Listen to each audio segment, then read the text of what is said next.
眼前这座极尽精美的石塔，便是位于河南安阳的修定寺塔。此塔始建于北齐年间，但后来在灭佛运动中被毁。现存的这座修定寺塔，一般认为是唐代晚期重建的。另一个争议说法说它是隋代重建的，因为这上边的装饰有很多的北朝元素，所以年代拖不到晚唐去。这种事儿留给专家去评判，我们只需知道它拥有小1200年的历史也就足够了。目前修定寺塔的外边只围了一圈铁栅栏，此外没有额外的景区门。我怀疑这边可以24小时参观，随时来了随时看。不过最好还是白天来，因为夜晚看不清楚。因为它拥有极为古老的历史，所以这里不仅是全国重点文保单位，也是游戏《黑神话：悟空》的取景地之一。取景取的是哪儿呢？在游客2021年的视频中出现了一座方塔，有人说这是山东济南的四门塔，也有人说这是修定寺塔。作为黑神话许下客，我的选择是我全都要。今天看修定寺塔，过几天就看四门塔去。所以本期视频也是我黑神话悟空巡礼系列的第40期，各位可以在我的主页找到黑神话悟空的节目合集，从而观看系列内的其他内容。因为修定寺塔年代古老且雕刻极其精美，所以它也成为了我们安阳之旅的目的地之一。而本次的同行人便是我多年的老朋友南希了。大家好，我是徐工。大家好，我是南希。这次一定点关注，下次旅行不迷路啊！我们背后这个地方就是位于河南安阳的修定寺塔，一会儿我们来好好的看一看这。我们是2024年10月自驾过去的，车停在山路边就可以。往前走一段之后，就看到了修定寺堂塔的大牌子。其实车还可以往里开，就是里边的路窄，不太好腾挪。往里走了一段之后，我们终于来到了修定寺塔的脚下。塔的下方还有几个旋形小洞，里边还供奉着一些神像，不过这些神像风化的太严重了，已经辨认不出来是谁了。最后一个小洞里还是空的。途中还看到了一处特殊的功德碑，上边的人捐的不是钱，而是粮食，每人若干斤小米。这种捐功德的方式是不多见的。周边的其他功德碑就相对比较常见了，上边写的都是捐钱的数字。现在我们终于看到修定寺塔了。这座塔及其所属的修定寺都诞生于南北朝时期，在那个时候，百姓不仅饱受氏族剥削，还遭受了五胡乱华之苦。在这样的大背景下，佛教便广泛的流传了开来，它能许给人们一个美好的来世。生活那么苦，所以总要有一颗糖才能支撑人们活下去。眼前这座塔虽然是隋唐时期重建的，但这上边仍然保留了很多昔日少数民族留下的痕迹，甚至还有仙教，也就是拜火教的痕迹。这和南北朝是密不可分的。我们先从整体的轮廓看起来，修定寺塔是一座单层方塔，分为塔身和塔刹。原版的塔刹早就没了，现在的塔刹是1973年补上的。塔身是按照四方帐篷的模样做成的，比如4个角都各有一根角柱，这就是支撑帐篷的柱子。4个面上这些菱形的花砖则是帐篷外侧的图案。这种密布菱形花砖的画风并非是中原画风，而是传自西域的画风。新疆克孜尔千佛洞中就有高度近似的美术画风。往上看，发现铺手衔环之间有支撑帐篷的绳子，兽头嘴里还有下垂的流苏。这种将帐篷的造型复刻进石刻的做法，在南北朝是非常流行的。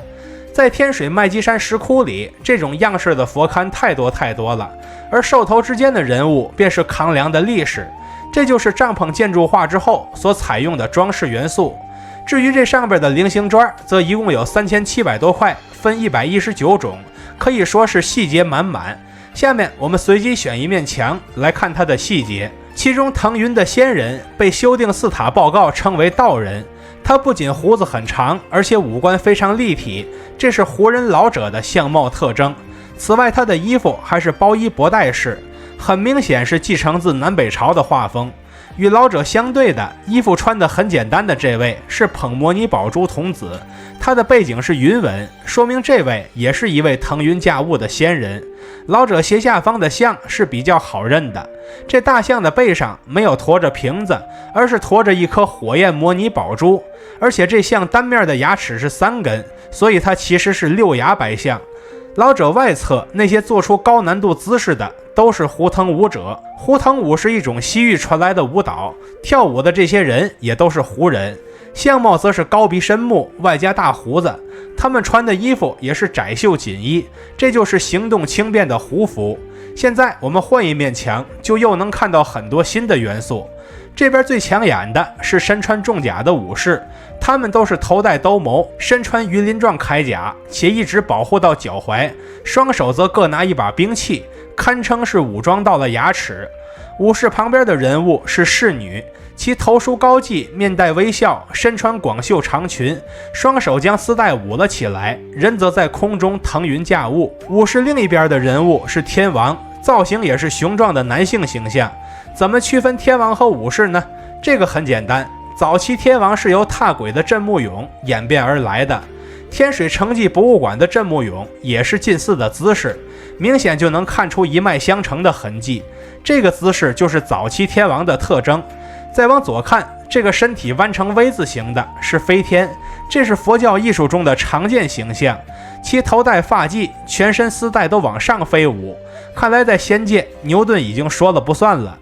夹在武士和侍女中间的是一匹回瞻的马，它的身上有完整的马具，马具上还有很多零碎的饰品，而且这匹马的背上除了马鞍之外，还驮着一个火焰模拟宝珠。与马姿势接近的则是狮子，它也是回头的造型，而且狮子的细节做得非常到位，连每根鬃毛都被雕出来了。现在我们换到偏中心的位置，发现每一面的中间都是一朵花的形状，这就是佛教中常见的宝相花。而且修订寺塔这边的宝相花，每一个花瓣都是一朵单独的花，造型是非常别致精美的。现在再换到边缘的位置，能看到一些个带大圈的人，这个叫做禽蛇力士，外边的那个大圈就是蛇。在武丁开山的故事中，5个大力士从山里往外拽蛇，最后把山拽塌了。而后世的禽蛇力士形象与这古老的传说也存在着一些继承关系。修订寺塔入口的两侧则各有一个天王状的神像，但这位是四臂，背面还有火焰纹背光，和正常的天王不太一样。有专家推测，这或许就是仙教的天神在中原地区的汉化版。最后我们来看修订寺塔的门上装饰，正中间的三尊佛是三世佛，中间的佛双腿自然下垂，这个坐姿叫做善家趺坐。好多人说这个主佛是弥勒，因为从北朝到唐代，弥勒多为善家趺坐，但甘肃钢骨大象山的唐代释迦牟尼像，它也是善家趺坐，所以弥勒这个结论不是可以轻易下的。外侧最靠近佛的2个僧侣是阿难迦摄，再往外则分别是2个胁侍菩萨以及2个护法金刚了。而这个门上还做出了2个雕花门簪，雕刻的也是非常的精美。上边的2个龙头，左边嘴里有云，右边嘴里有水，视为吞云吐雾。至此我们就看完了一整座的修订寺塔。我们不难发现，虽然这座塔是重建于隋唐时期的古塔，但这上边的元素不仅继承了南北朝的遗风，还融入了很多西域的元素，甚至不像是汉人的造物，因为这个胡味实在是太冲了。所以有的专家说，这是安禄山的旧部为祭奠那些安史之乱中战死的胡人所建造的一座祭祀之塔。如此看来，这个说法还是有点道理的，只待时间来验证这个答案了。不知不觉呀，黑神话悟空的巡礼视频已经做到了第40期。早在做第1期的时候，我就曾说过，希望能以游戏为契机，让更多富有文化内涵的城市走进更多人的视野。我们的旅途也从河北一路走过了重庆、四川、山西、甘肃、河南、福建、浙江、广东等多个省。如今初心不变，在未来的日子里，我们的巡礼之旅还将继续下去，还有很多很多的文化遗存等着我们去细看。我也会将这无穷无尽的精彩做成视频分享给更多的人，这样的天命可太值得期待了。关注这个系列节目的朋友，欢迎点赞、收藏、加关注，和徐工一起读城，一起旅行。